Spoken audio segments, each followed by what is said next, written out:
Good afternoon, everyone, and welcome to the Future of Collaboration Technology.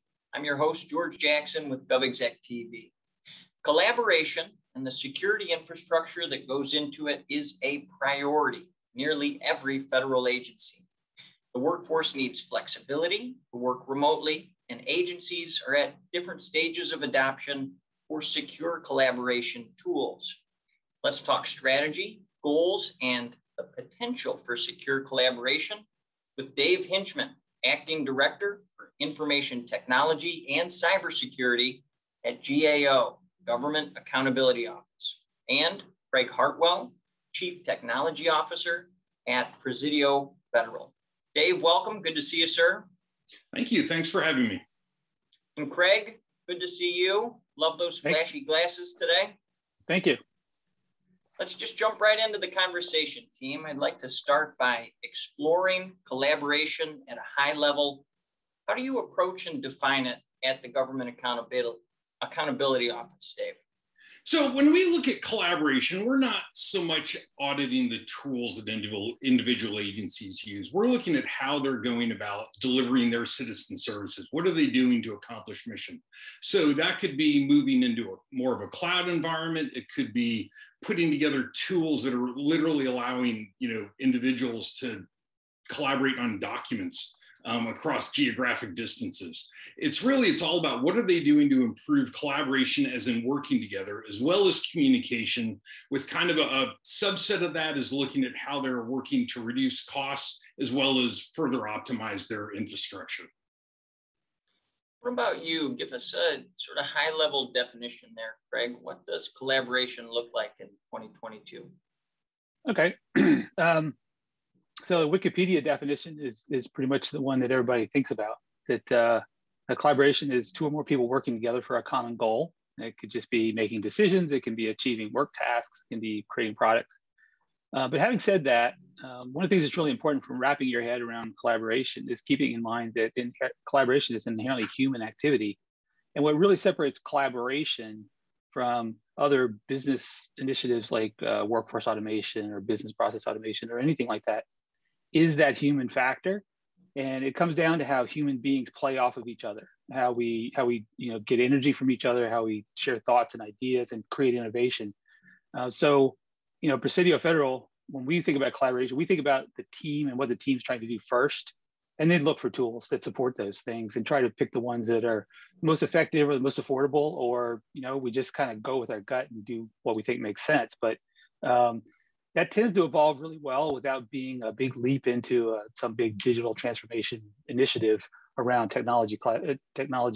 But there certainly is a good bit of collaboration-focused technology available today because compared to even just a few years ago. Dave, as we continue to set the stage there, I think it's important for our audience to have context about the GAO, its mission, what role you serve for government. You probably won't be commenting on any specific agency in the course of this program because your office oversees all of them, a lot of them, most of them. But you do have kind of like specialization, I would say, if we look at your bio with the IRS. If you would, tell us what you've seen agencies using collaboration tools for recently. What are some kind of common uses there? Well, I think IRS is a great example. We issued a report this past fall that looked at sort of the IRS's progress against their major investments in fiscal years 2019 and 2020. Of course, 2020 includes the pandemic. And so one of the things that Congress asked us to take a look at was how IRS adapted to working under the pandemic and what they had to do. And the answer to that, to no one's surprise, is they had to learn how to collaborate. So they had to spend money on laptops and shipping those to individual staff members. They had to put in place the infrastructure so that employees could dial in at a scale that IRS had never seen before. Telework was not a huge issue at IRS, but suddenly they shifted from almost everyone in the office to almost no one in the office. And so we took a good look, and there's a little bit more detail in our report about just how they adapted to that and the impact that had on the organization, because when you suddenly collaborate on that scale with very short notice, that money has to come from somewhere and what impact that had on IRS's other IT investments. In your role, Dave, if I could stay with you for just a moment, sure. The reports that you put out, the research that your teams do at GAO, it's neutral, it's objective. One thing that I've been amazed about speaking to folks in and around IT in the federal government is that scale never seen before that you referenced. You come in and you find out how things have worked, how agencies have pivoted. Is there simultaneously for you, even though you're supposed to be objective, a sense of awe of what they have accomplished over the past 2 years or so? Absolutely. I think that, one thing the government can do when it needs to is adapt incredibly quickly. If you think about throughout history, when World War II started with Pearl Harbor, what happened in terms of how government instantly shifted to a war footing, rescaled industry around the country and brought those resources to bear. Similar, I think, with the pandemic, as we've gone out and talked to various agencies, we've learned a lot about how creative people can get on short notice when it's high pressure, when they know that they need to quickly adapt and shift everything about how they think about how they do work so that they can continue to deliver. And I think that it is impressive across the government how agencies were able to do that. Craig, also talk about some of the tools here. I think, the audience may immediately go to this platform we're recording on, Zoom for Gov, or maybe if they work in the DoD, they go to Microsoft Teams. But collaboration tools are not limited to these video tools that we're using. What else is out there and what's cutting edge? I would say document collaboration tools are a big thing. We know about SharePoint and other similar applications that are out there that have used a long time. That truly allows you to collaborate across distance. Some applications allow real-time editing in the same document, so two people can be working together. And I think that, as agencies adapt to this more perhaps distributed workforce, as we're all trying to figure out what work is going to look like when we come out on the other side of this. I think document or applications like that truly allow collaboration, as if you're sitting next to the person while you're actually hundreds of miles away, but still working on the same thing, as well as, and I think video has sort of brought the stigma out of, the dreaded teleconference, gives us a chance as employees to interact with each other, to remember what each other looks like. I haven't seen some of my colleagues in years now. And so it's a chance to really do that. And I think that, these things, as technology does, will continue to enhance themselves, to sharpen, to find niche functions that, that there's a need for. So I don't know that there's any particular tools I can really call out, but I think the general trends that we've seen over the last 2 years are likely to continue. Craig Heartwell, what about you? What is cutting edge? What's on the verge or over the horizon in the private sector? Cutting edge. Well, so I'll echo kind of what Dave said, but then actually kind of generalize some stuff. So he really appreciates the real-time face-to-face capability, which I actually agree is often very, very important, because depending on the kind of collaboration you have, and like I said, the human interaction is critically important. And that happens in real time most of the time. But then on the other hand, my background comes from like software development, agile and DevOps and that kind of thing, where, and even now at Presidio Federal, so much of what we do happens asynchronously. And traditionally, if you think about the history of collaboration before there was collaboration technology, famous minds in the history of science and mathematics have collaborated by, horse and buggy, note around town and across the country kind of thing. So it's amazing what can be done without that face-to-face and without that real time. And realistically, we use a lot of tools that tend to take advantage of that asynchronous capability of human brains. Just really good chat tools are fantastic for this if they're integrated with your data platform, your file sharing environment, and your security. There's a ton you can do working with those things, and you feel terribly efficient because we all spend, I think, probably way too much time in meetings, and this has made it easy to do that And I think the general feeling is oftentimes we don't think they're as productive as they could be. And it's not necessarily a matter of shortening the time or even shortening the frequency of meetings. It's really figuring out how to focus the activity within those to take advantage of the collaboration and the goals. You had mentioned mission, and Dave mentioned it too. And I actually think that's where that resilience in government comes from, when there's a crisis that happens and government is able to kind of draw back, focus on the things that are really, really important and get things done, even in a massive nationwide crisis kind of thing. And I believe that really is just driving from the fact that you have a shared mission that you really believe in, and it's very, very important. Same thing with Presidio Federal. And as a matter of fact, we adopted the tagline, Think Mission, to kind of mirror that perspective on get back to the fundamental, because if you understand your mission and you build the strategy to achieve that mission, everything else draws from that. All the decision making you do, all of the work you do can kind of connect the dots with where that comes from. So I don't know that, I mean, I believe there's going to be, and we'll probably talk about this a little bit. I believe there's going to be some very, very leading edge collaboration technology that comes along in the augmentation, artificial intelligence space. And I can talk to that a little bit.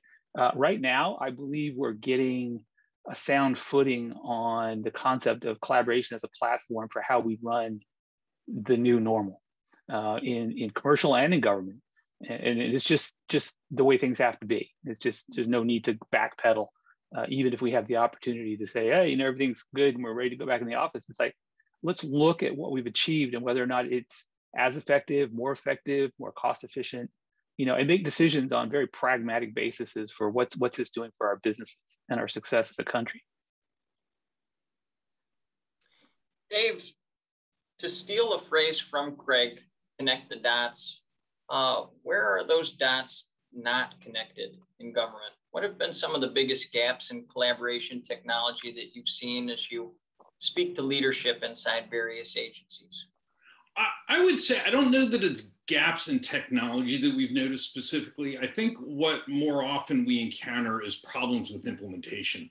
And that can stem from poorly planned projects without really thinking about what it is you're setting out to accomplish, without getting the right coalition of stakeholders within the organization, or even without a good executive sponsor who will sit there and work with the C-level and say, hey, this is why we need to do this. This is why I need your support. And you can continue to beat the drum for that. So it's probably, less so much the individual tools themselves as how agencies are going about executing and implementing those plans. In cases like that, Craig, what resources should agencies be investing to kind of tackle those communication barriers? I guess if Dave, I'm not taking your message too liberally there, Craig, when you're coming in and advising these agencies or these organizations, there's a people aspect to this that, how do you throw more resources at that?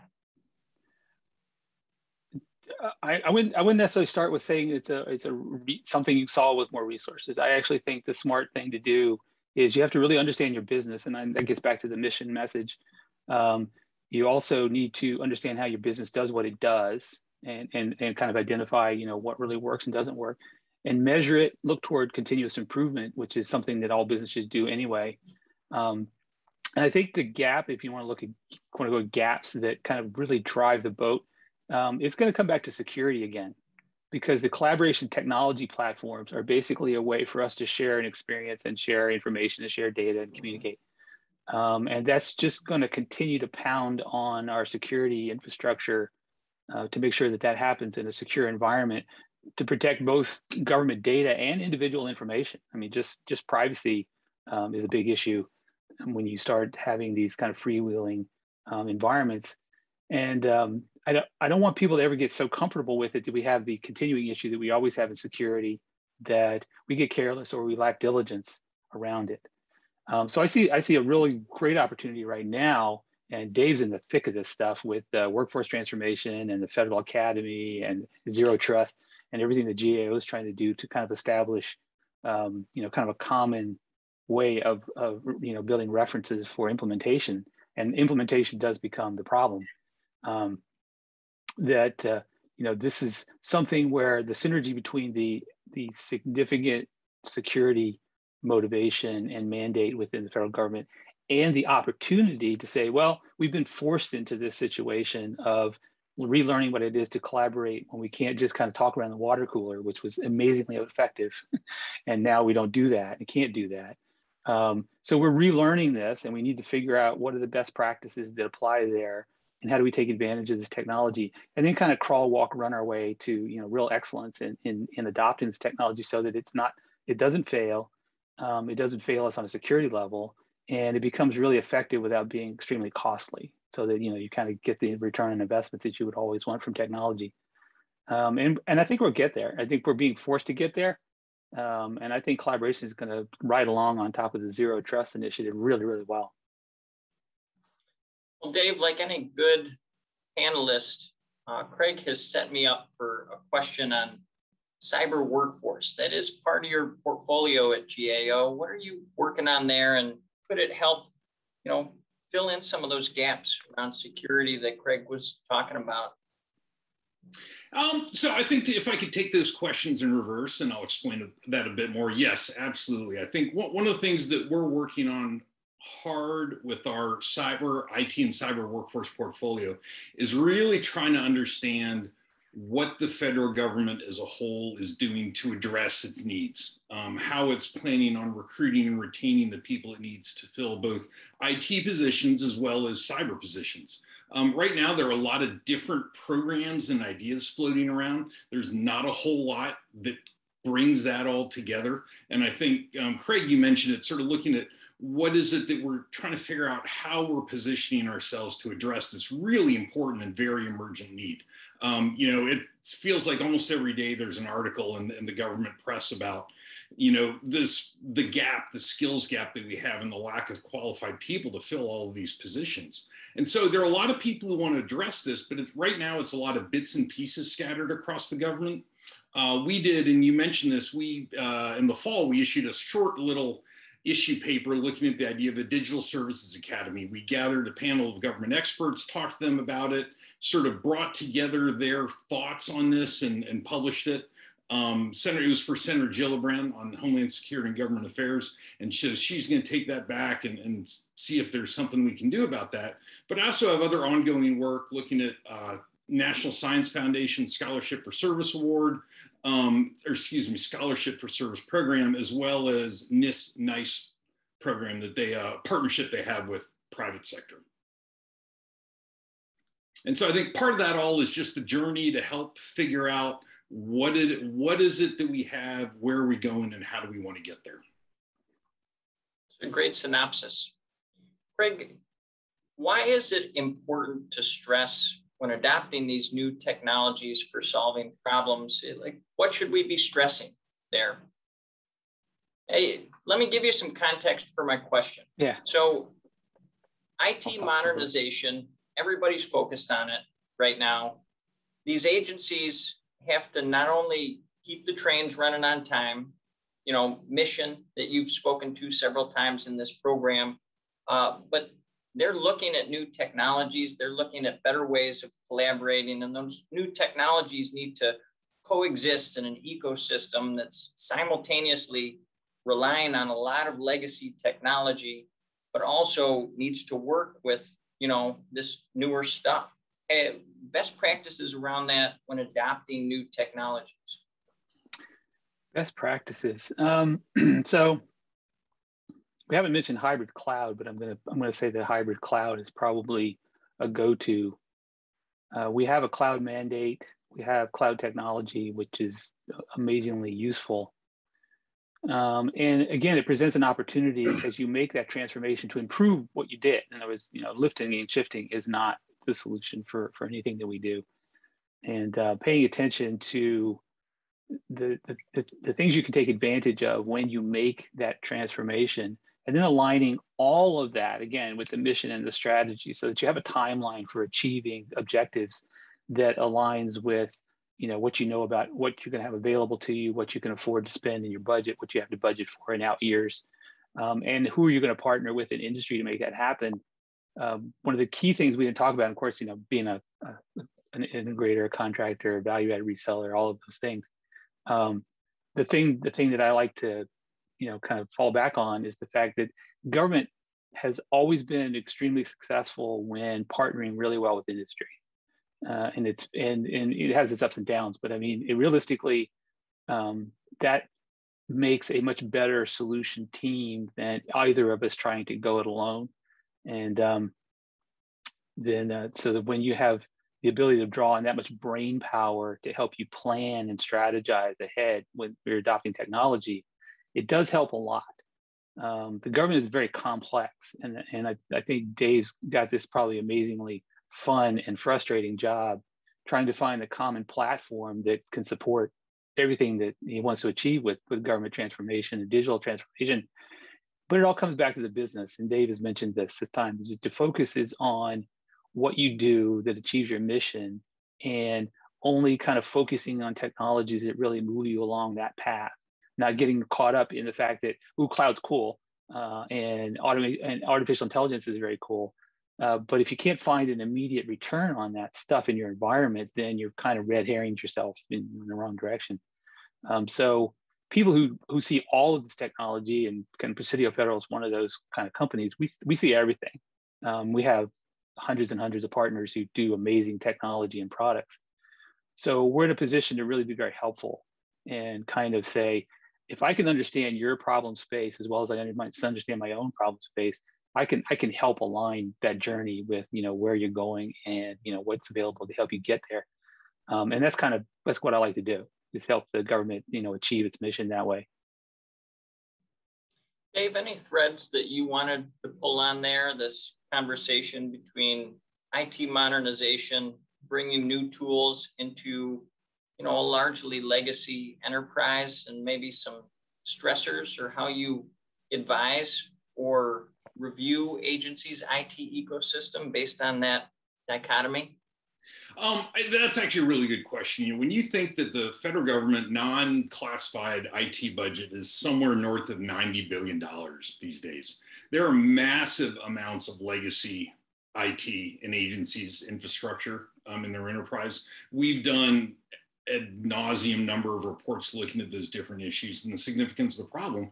And that's, I think, one of the challenges that agencies really face. They have these old, outdated systems that need to be moved on a modern platform so that you can get into much more efficient workflows, whether through collaboration or cloud computing or whatever the case. And I think that just agencies getting their arms around what they have and where it is and what needs to be done, but then you have to prioritize it. And then you need the budget to actually make those shifts. And I think that while there's really good faith efforts across the federal government to get into this a little more heavily and to make progress in this, it's a steep road that agencies are climbing in some cases. And it's not something that's going to resolve quickly, and it's going to take a lot of hard work and effort.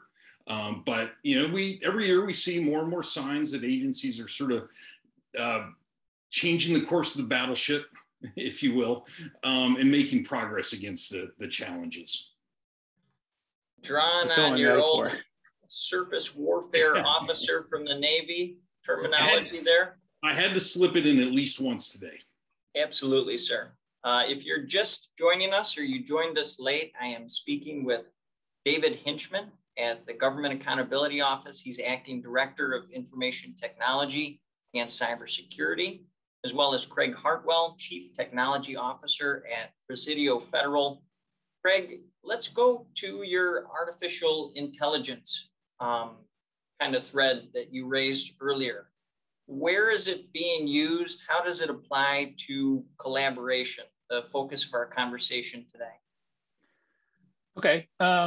So at one level, it's extremely simple. So you think about how much you know, particularly as we get towards zero trust. So everything starts with zero trust, starts with identity, which means the system, for lack of a better term, knows who's participating. It trusts those people to a certain level, gives them privileges to access resources and converse with each other. And within the context of collaboration, the system should also know what the purpose and goals of the collaboration is. So you right there have all the data you need to have some smart entity help you and augment human activity based on that knowledge. It's like, I know who's here, I know what they want to achieve, I know what they need. I can automatically search for information and data to support this collaboration. I can automatically find other people who should be involved in this collaboration. I can identify all the things you need to know if you're kind of starting from scratch and you don't know where to go. And ultimately kind of build in an automated support function into collaboration processes, because collaboration can be anything from very passive enablement technology, such as what we're doing now. This communication platform, in and of itself, it's just a great communication platform. It doesn't actively try to help me get to my goal, but we're collaborating right now. We're producing a product with some information and a discussion that we hope is very useful to our target audience. And there will be a product that comes out the end of it. If we were doing something much more focused than that, and all of a sudden, one part of our conversation sparked a rule in an artificial intelligence engine that says, wow, these guys could really use access to a resource. And as part of the security environment, now all of a sudden you have all of your automated zero trust privilege access being changed to allow us to get access to resources that are going to facilitate where we're going. So it's that sort of thing that I know the technology's out there. It is just smart people putting it together and making it work fluidly within the context of, humans are kind of erratic and hard to understand.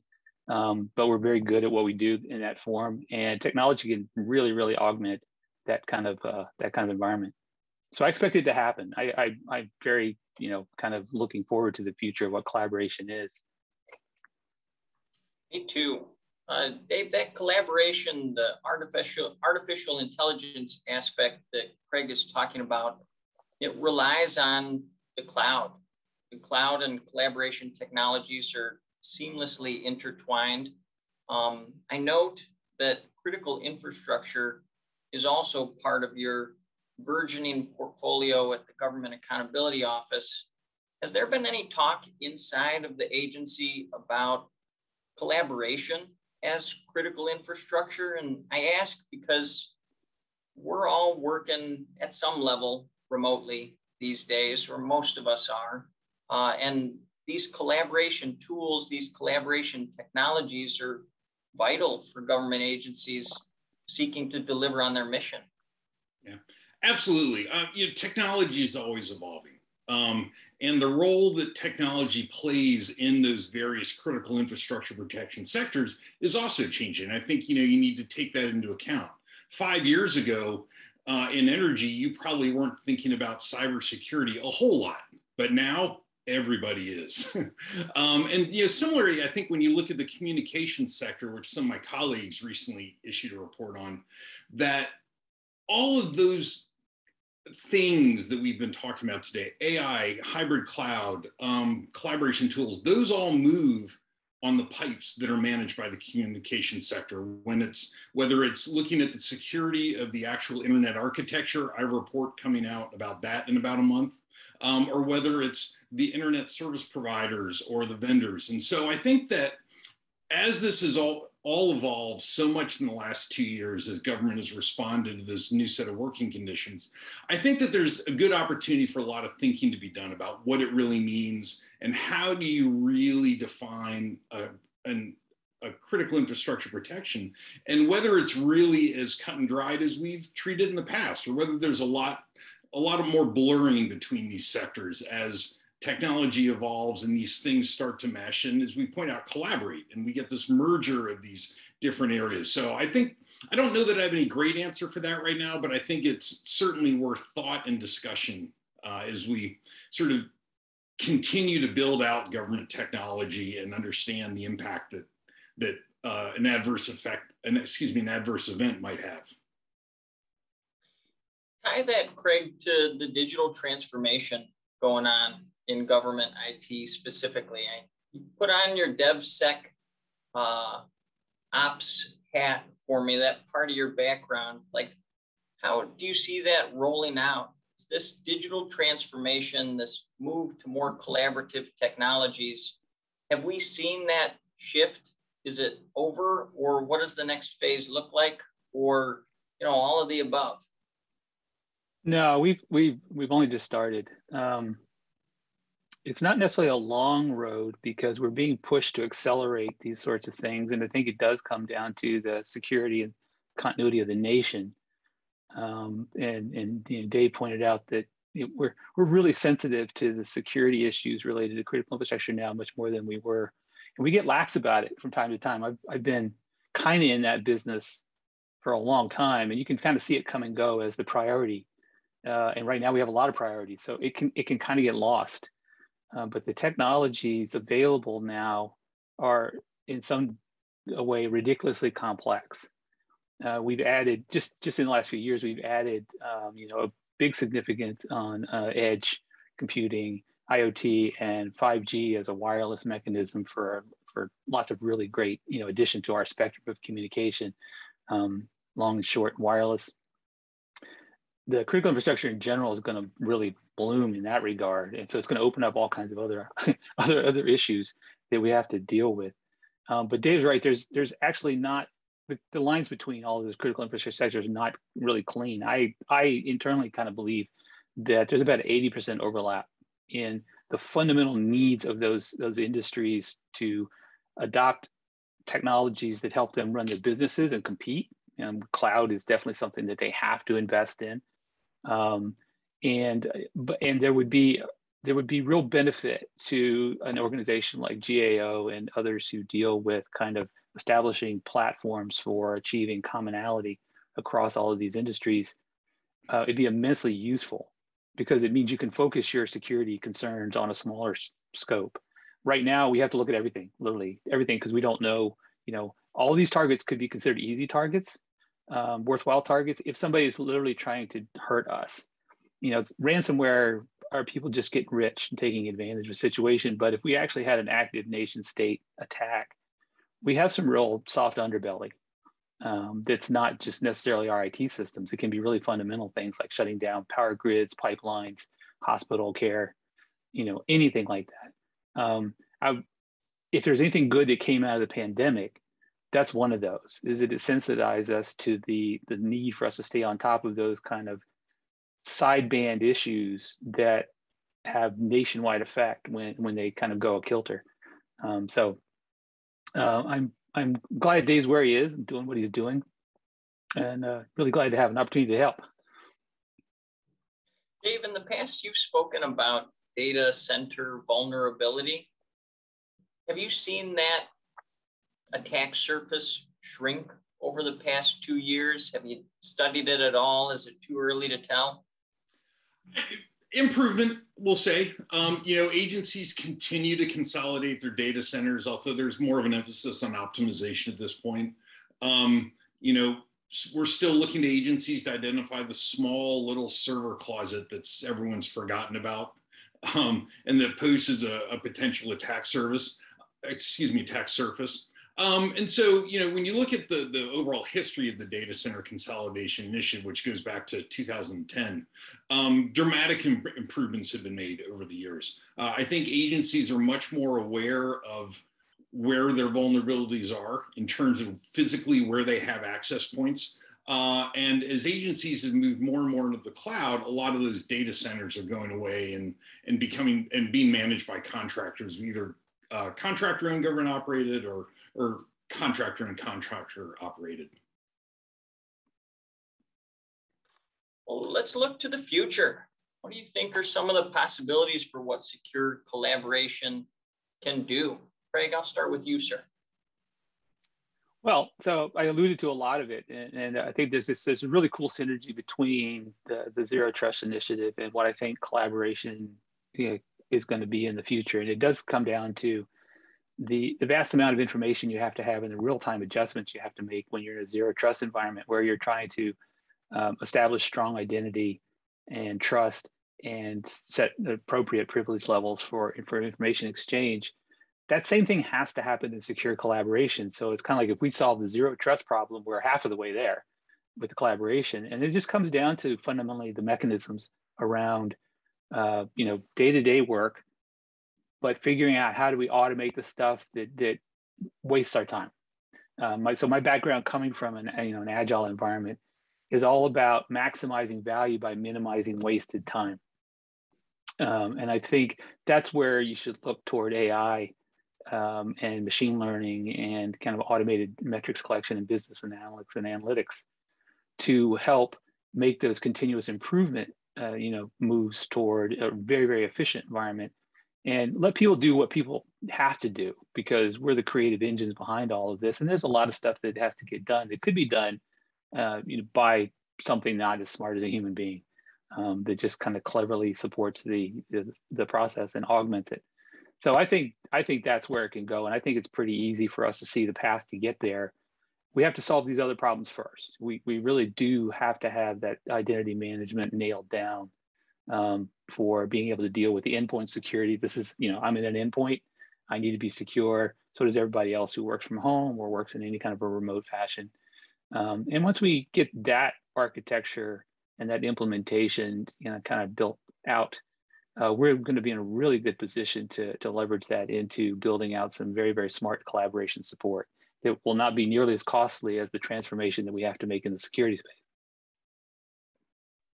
I didn't come into this engagement, this recording, Dave, thinking we were going to be talking so much about security, but after listening to Craig, I'm surprised and kind of impressed at how, fundamental that is to this collaboration discussion. Taking a point from that, he mentioned the zero trust environment. That's a big part of the cybersecurity executive order that President Biden put out. Do documents, landmark documents like that, make your job easier because agencies can all start singing from the same sheet of music? They have something to point back to when events like the pandemic happen and there's this massive shift to remote work? Yeah, I think that for agencies, 24 major CFO Act agencies, call it 100 other smaller agencies, they really look to documents like that to serve as guideposts for where they need to go. There are folks who have their own ideas within each individual agency, but they also recognize that it needs to be done in concert with the 20, even just looking at the major agencies, the 23 other ones, to make sure that we're all doing it the same way. We issued a report last week by my colleague Jennifer Franks, looking at the federal response to SolarWinds in the Microsoft Exchange incidents last year, that really took a good look at things that could have been done a lot better. And I think really stressed the importance of having a unified approach to issues like this, so that everyone, as you said, is singing from the same sheet of paper and that we're all moving in lockstep together. Because otherwise, I think it's just too easy for unintentional oversight of important parts of the security infrastructure you're putting into place. What do you see, Dave, as the future of secure collaboration in government? I think for me, it's really, I look at the federal government's increasing move into the cloud.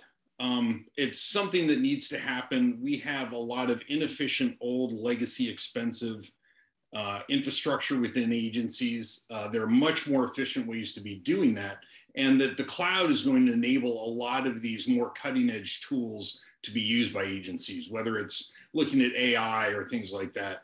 But at the same time, I think, as I mentioned, the security part, as Craig mentioned, is such a huge component of that move. And it's got to be well thought out. It has to be planned. And yes, to Craig's point, it is not going to be cheap.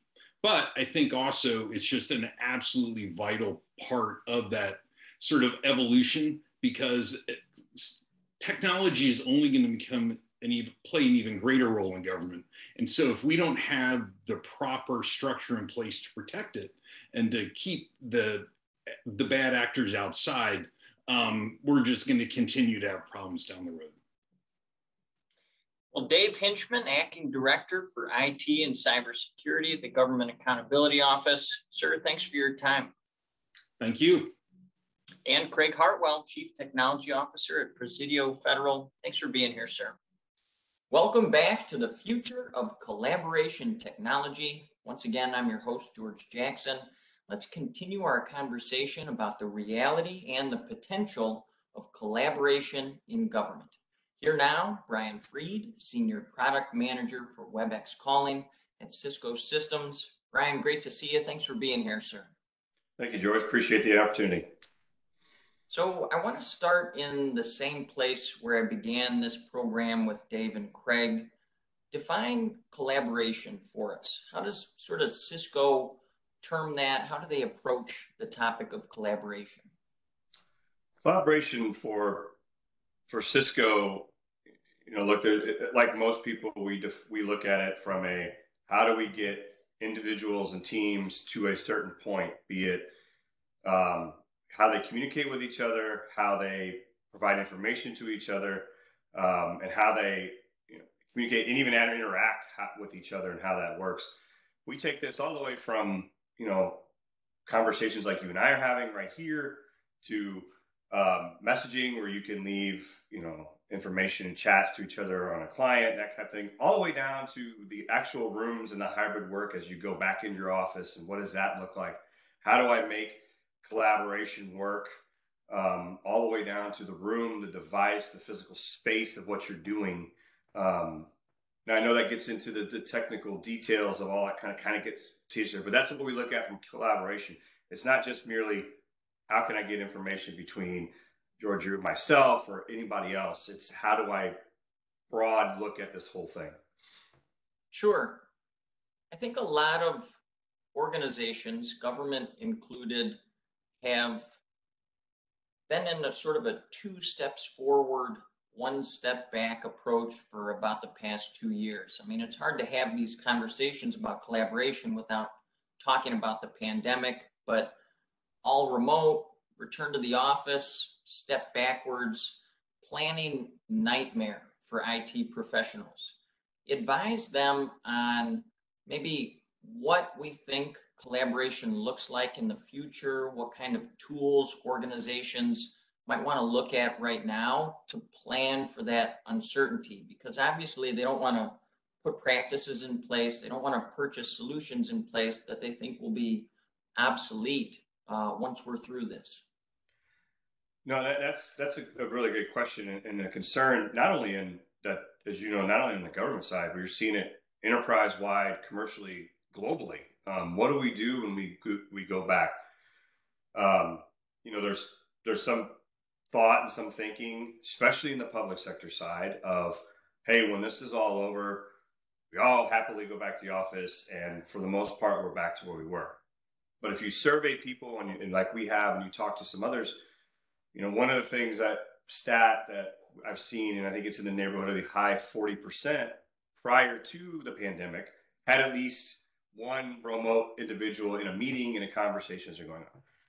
We're seeing it now, the numbers pushing 95% going forward of you're going to have at least one individual. People are starting to get comfortable with the remote work thing. And it's not what most people would think of, oh, this is going to be great because then I can work from home and I got this. You're broadening your workforce, and you're getting individuals that can come in and do things for you that are not focused traditionally in your stereotype in the U.S., especially your Washington, D.C. greater area of, hey, this is where my workforce is. I'm going to pull those guys in. This is what I'll get out of public sector. I can broaden this. For myself, I deal with public sector. I'm actually in the middle of the Midwest, and I work out of this thing. So knowing that, an IT professional is going, okay, I've got to deal with this. My workspaces have got to be able to handle this. How do I make this a cohesive thing? And a point that all of us, especially in public sector, security. How do I make this as secure as possible? How do I keep information from getting out that I don't want to get out, and make IT professionals very comfortable all the way up to the CIO on how we interact and do things. So I don't need necessarily, public sector tends to get a little nervous of bleeding edge technology, which rightfully so at times. I mean, there's groups inside of public sector, obviously, that deal with it, but being comfortable, starting to embrace the concept of cloud, which I think we're starting to see. One of the things we're seeing out of the pandemic is IT professionals inside of public sector are going, okay, wait a minute. I jokingly say this, okay, wait a minute. This is what cloud means. This is what I need to do when I start looking at this from a cloud perspective. So being comfortable with that and bringing technologies in that give people that comfort of, I can go from, my desk at home, a mobile phone on the way to work or anything like that. And I could step into an office and I feel like I'm doing the same thing that I was doing no matter where I'm at. And starting to embrace that from a collaboration perspective. I think that is one thing that we need to not forget when this is coming, is at any flip of a switch, all your employees could be out of the office. Sure. Yeah, convenience is important. I think people have become accustomed to that. I want to pull on a thread there in that answer, if I could, Bryan. Security. You mentioned it. I touched on legacy technology with Dave and Craig in our conversation. Talk a little bit about that balance between legacy, emerging tech, how to marry those two effectively together, especially as organizations, are hit with a lot more cybersecurity concerns, this expanding cyber landscape. What's the cyber infrastructure look like there? I think the big thing with the security side and where we're going and getting public sector IT professionals comfortable is us inside of in the world of business, and we need to partner with those to have conversations with them, to how it's really, how do I make that individual more comfortable with, the joking thing of, you can no longer hug your servers anymore. You can no longer go out, and touch these and go get it. How do I get them that comfort? And and a lot of it's on enterprise and private sector business. We have to get it. Look, we're not going to be 100% right. Nobody is. And if anybody's saying that I'm 100% right, then we see it in the news all the time. Nobody's perfect. How do we get comfortable and make sure and mitigate those risks and balance that? I need to be able to do things agile and quickly in the cloud, in a cloud type or SaaS type environment. But at the same time, and some of us understand that and we get it. There's certain workloads that IT professionals feel like it needs to be on-prem or in their hands. You're not going to get away from some of that. Now we're starting to see some technologies bring us a little bit closer to that, but there's the obvious workloads in certain areas of public sector. You start rolling into defense and high security and stuff like that. Cloud is a very uncomfortable conversation, and rightfully so. You look at it, I tend to stop at times and take my Cisco hat off and look at it from a private citizen and go, yeah, I don't know if that's a good idea. Or, hey, how do we do this to wrap this up? And it's not to scare anybody. It's just the reality of how we do this and not just being laser focused on what we do. So private sector has to learn how to balance that. How do we do that? How do we make sure that we're bringing the two together in a secure fashion? But at the same time, the public sector teams need to get comfortable with, and I think, in conversations I've heard other individuals say this, and even people inside of public sector, they have to start getting comfortable with the concept of cloud. And I think the pandemic has helped. And wrapping the security is being focused on the frameworks of, if FedRAMP is the answer, or CMMC is coming out of DoD and they're looking at things and their impact levels, and how do I wrap security around it and and the big thing that we do, we try to focus on, and I know other companies are, and I don't want to focus just on us, but at Cisco, we look at it and go, I can't do anything until security is done first. And it's everything we do, from our calling to meetings, messaging, events, polling, AI, everything we do starts with the security team. And we're like, hey, we're going to do this. The security goes, that's great, but you got to do this, and this first. Because it's built into the framework of who we are as a company. And I think that needs to continue to be the conversation. Yeah. You mentioned cloud, Bryan. Draw a connection for our audience between the focus of this conversation, this program, which is collaboration, and one of the ultimate aims of the cloud, which is leveraging artificial intelligence to make everybody's lives easier. How are those two connected, AI and collaboration? So AI and collaboration are two things that surprisingly are marrying very well. It's funny, when we started having business back a few years ago, starting conversations around AI and collaboration, myself included, I would look at it and go, I don't get it. Because generally speaking, some of us, I don't have an AI background, but I'm starting to, first thing you think about AI is robots, artificial intelligence like that. And you're going, how does that comply to collaboration? How do we make this work? With what we're doing here at Cisco and other companies doing as well, things like things you don't think about, background noise removal is an AI type interaction. So for example, I have mine turned on right now. There's a whole lot of background noise going on in my house right now, but it's there. We have things where it focuses on my voice, and I can enhance what's going on from a voice perspective. All the way to things, you do things like transcription, translations during a meeting, which is one of the things that we do. So the whole AI helps us with inclusion in a diverse workforce. So if I'm having conversations with public sector brethren across the pond or over in Asia Pacific, we can communicate with real-time translations going on, and AI gives us the ability to do that.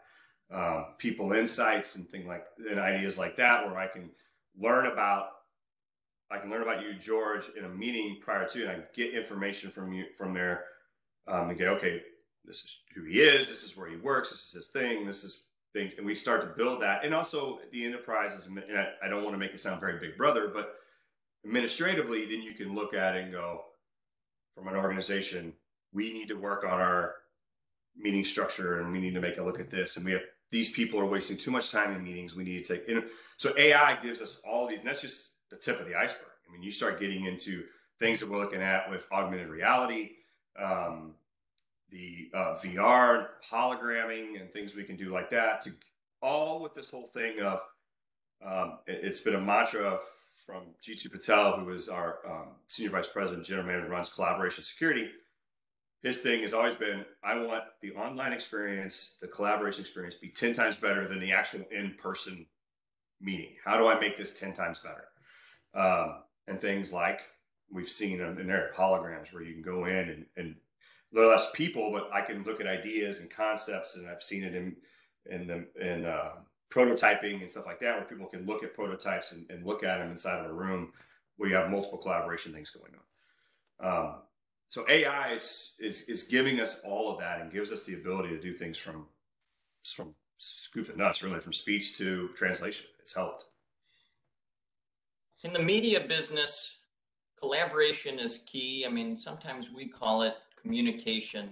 It's one of the reasons I just love this topic. More effective collaboration, everybody wins. When we reached out, Bryan, you jumped at this opportunity, and your passion shows through. I'm curious why you're so passionate about this collaboration topic. My thing with the passion of collaboration and what we're doing is giving people the tools and the abilities to fulfill their goal and what they're wanting to do. And that's what I love about it. And especially in public sector. It's bringing tools like this in the public sector, to be honest, what helps me to break the stereotypes that is public sector of, and I think you mentioned it earlier, legacy platforms, archaic tools. You hear it all the time when I joke with my friends and stuff who work on the enterprise and the commercial side. They're like, why are you struggling with this? I'm like, it is what it is. And I'm helping them get there. And I want to get to the point where this conversation no longer is public sector versus commercial. I've got the commercial platform. I got to tweak all this. Then I give it to public sector. And I beat on my commercial guys, my brethren in product all the time. You guys build it and do what we need to do. And they're like, well, what do I need to do specific to public sector? I don't need you to do anything. I want you to build the features. I want you to get it there. Security boundaries and the wrappers and all that stuff is there to keep people out. It's not there to restrict what we're trying to do and what we're trying to provide. So being able to do that and bring that in and giving it to individuals, and part of it is a little bit of the geek out thing that I see, where I see it on things as far as, the news medias. I've seen it being used by the White House. I've seen, especially nowadays, and you watch this, and it's just that little part of me I look at and go, I'm helping to do that, or we are helping to do that from a Cisco perspective, and either of our competitors. You see it at the UN, and there's been conferences in the UN, and I've seen it work and happen and bringing people together. That is what it brings, and what it brings for me personally. Like I said, here I am smack dab in the middle of the Midwest, working global public sector, dealing everything from the US government to Japan and Australia and others, and learning all this. And here I am just sitting in the Midwest, being able to do what I need to do and have these conversations. It's great. Well, as an Ohio guy, I envy you in a way. Bryan Freed with Cisco. Thanks for being here, sir. Really appreciate it. Thank you, George. Appreciate the time. Thanks to Presidio Federal for making this event possible. Finally, thank you, our audience, for tuning in today. If you enjoyed this program, share it with your collaboration-minded colleagues and keep these conversations going. For GovExec, I'm George Jackson. Have a good day, everyone.